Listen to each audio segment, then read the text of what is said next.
Get it up, bitch, I'm drowning up in it. Most of you niggas is lazy. Half of you niggas fugazi. Yeah, I be spitting that crack shit. Cause I was born in that. It's your boy Laid Back. Welcome back to my channel. We doing something different today, man. We doing Machine Gun Kelly, Hotel Diablo, his full project. I'm gonna give you my full reaction, my full breakdown, my full review of the whole project. Make sure you hit the like button. Make sure you hit the notification bell. Stay up to date with all the videos. Let's go ahead and get into it, man. He dropped this. Y'all kept hitting me up on Twitter, on YouTube.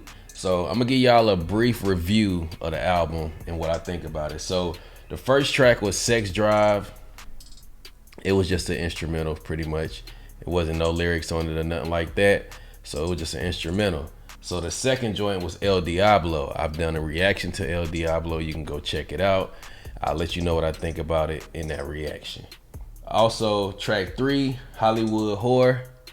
I did a reaction to that as well. You can go check that out as well. So, number 4, track 4, which is Glass House. Now, a lot of the things that I'm basically listening to on an album or a project is the beat selection, the flows, the substance, and also the replay value. So those are going to be the main things that formulate my consensus of an album or a project. I need to know if the beats is hard. I need to know what are you talking about, the substance and the content. I need to hear your flows. I need to see if you're trying new things and, you know, trying to push the boundaries just in rap in general. And also I need to, am I going to go back and replay this joint? Pretty much, you know what I'm saying? Am I going to go back and listen to these songs again after this album is come and went? So with the track, not Sex Drive, but Glass House, I thought the beat was decent on there. I thought he had real substance. I like when he had talked about Nipsey Hussle, how he had just talked about, you know, he said, I was just talking to Nipsey Hussle and now he not here no more. That was a crazy line. Then he also talked about he tried to kill himself in the kitchen. He was talking about how he had put his daughter to bed and then he went in the kitchen and tried to kill himself.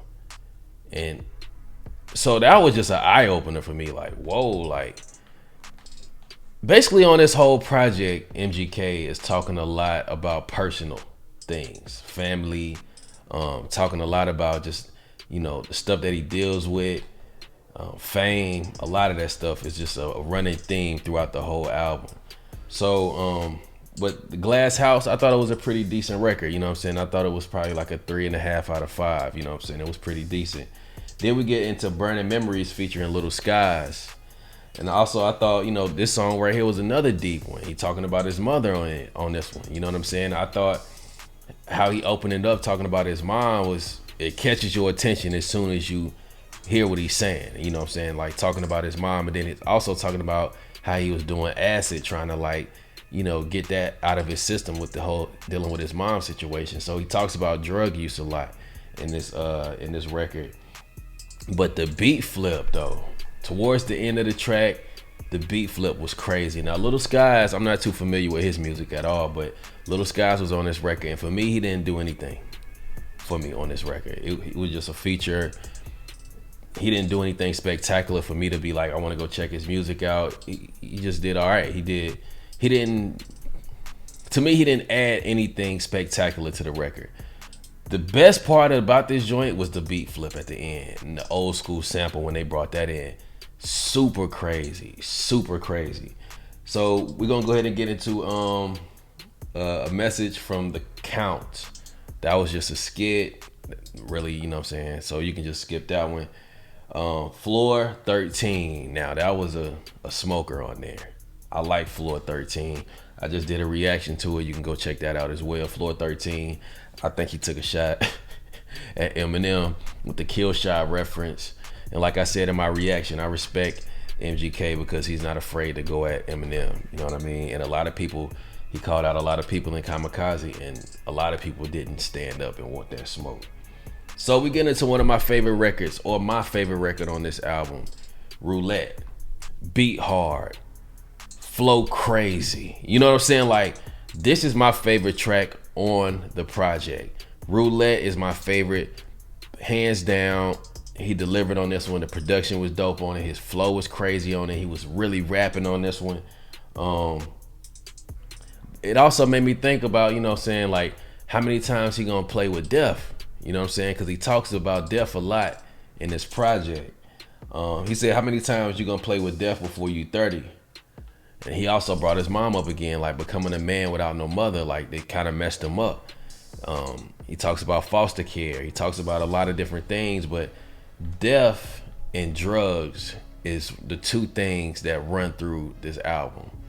And I'm gonna get into that a little bit more towards the end when I give like my full recap of the whole project. But he talks about death a lot through this project.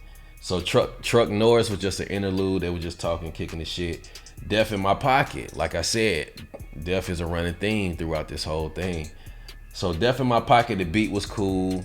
He was talking about he got a new car. He was talking about how he want to crash it. You know what I mean? Like talking about damn near wanting to commit suicide. So in this record, it made me think about, watch the energy that you put out into the universe, right? Because also in that record that he was talking about with Nipsey Hussle, he was talking about Mac. So, but in this song, it seems like he's almost like, and I forgot what record he said, but he was like, I feel like me and Death is tongue kissing. So it just made me think like, watch, because he also said, you know, I think I'm ready to die tonight. Like, you gotta watch the energy that you putting out, and this was one of the things that kind of made me uneasy with listening to this project. Now I see a lot of comments saying that y'all really like this project. This could be his best, you know, his best work thus far. But for me, it was uneasy for me to listen to this whole project because of the death, because of the drugs, because of all of that stuff, because of the depression, I'm not a depressed dude. You get me? Like I'm not a suicidal person. Like, so me hearing that, not saying that I'm oblivious to people that live that way. I'm just saying for me, that's just something I can't relate to.